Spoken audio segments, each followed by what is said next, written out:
As a member of a site, you have the ability to connect your tasks list to Microsoft Outlook.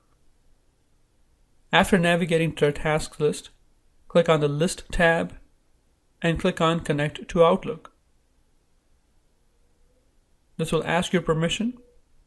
This is the internet browser asking the permission. Then Outlook might ask the same permission as well.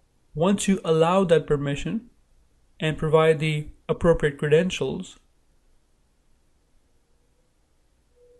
you will be seeing the tasks directly within Microsoft Outlook.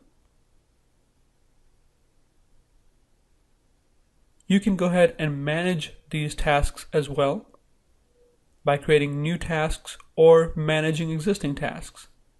Here I'm going ahead and making a new task. The subject for this task is going to be Complete Project Planning. We'll set a start date and also a due date, and then save this task. At this point in time, it has saved in Microsoft Outlook, and it has also saved within the SharePoint site as well. Let's verify that. When I refresh this page, you will see that the task exists in the task list in SharePoint as well.